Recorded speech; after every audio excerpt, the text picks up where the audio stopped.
Hi, I'm Souther Teague, and I'm going to teach you how to make a martini 3 ways. So the first thing I'm going to do when making a martini is chill my glass. I want the glass to be rocket cold so that it will help maintain the temperature of the martini, which is going to have no ice on it. I use Beefeater London Dry Gin for a classic martini. It's a stalwart, hard-working gin, 47% alcohol by volume. My martinis are 50-50s, plenty of vermouth. I know it seems fashionable these days to make a martini with less and less vermouth, but that's just a glass of chilled gin. A 50-50 is delightful. Vermouth, of course, aromatized fortified wine. And then orange bitters. I'm going to do 2 dashes, which is 4 bounces. For me, a dash is over and a bounce. This gives me a measure, a standard. In a dasher top bottle, I do over and a bounce.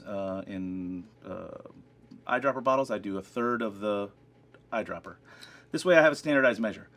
Whether that measure is accurate or not, it doesn't matter. It's the same all the time. Does that make sense? Did that make sense?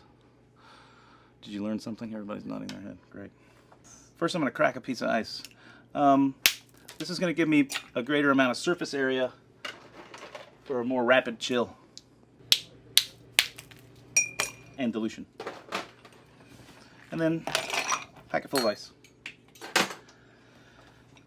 Lots of bartenders and mixologists will tell you to fill it all the way to the top. When you're stirring a drink, you only need enough ice to sink the ice.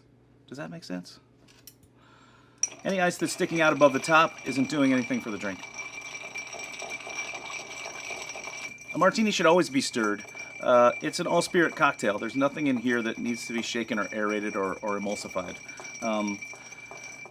Shaking a martini will aerate it so that it dances across your tongue and doesn't engage your taste buds in the same way.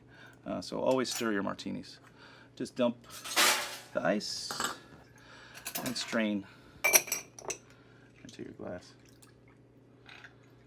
And that is a bracing martini, but it's missing one component. A twist. Fresh lemon.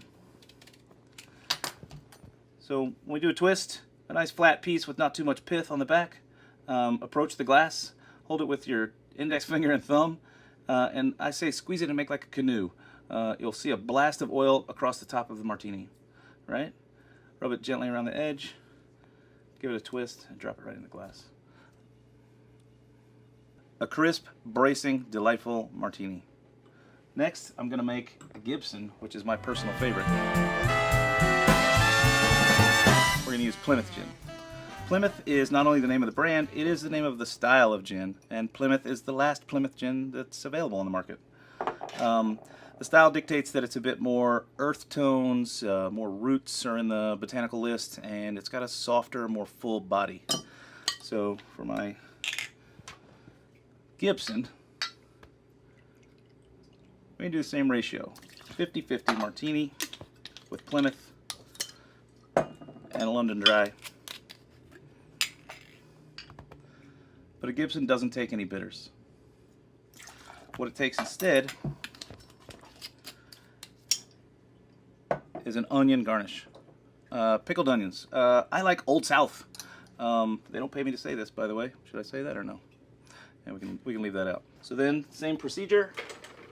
I'm going to crack a piece of ice, or 2.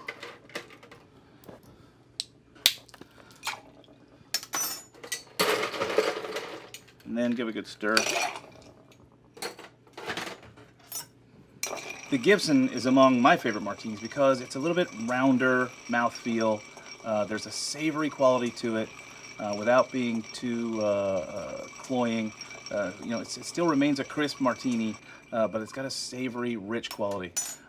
Strain into a prepared glass and add 1 perfect onion. This is a perfect example of a Gibson. Clear and crisp and delicious.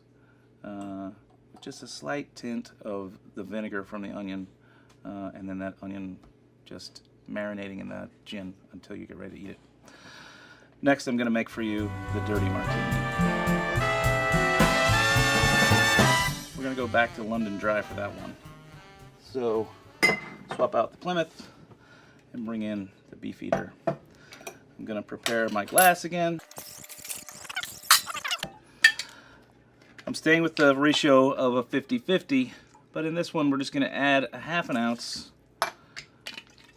of olive brine instead of bitters.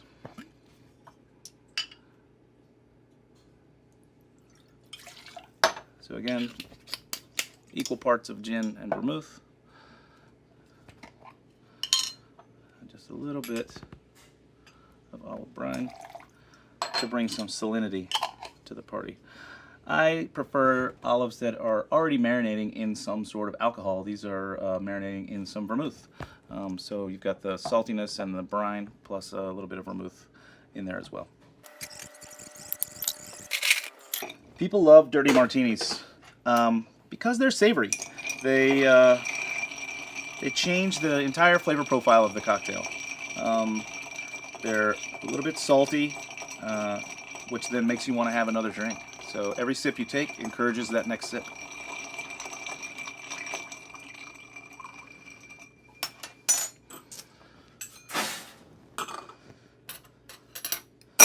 And since it's a dirty martini, of course we garnish with olive. However, for a dirty martini, we kind of go overboard. At least 3 nice, large, tipsy olives. So there you have it. 3 different styles of martini that can reach a vast audience. The classic 50-50, the Gibson, my favorite, and the dirty martini, savory. I'm Souther Teague, and I'm just here for the drinks.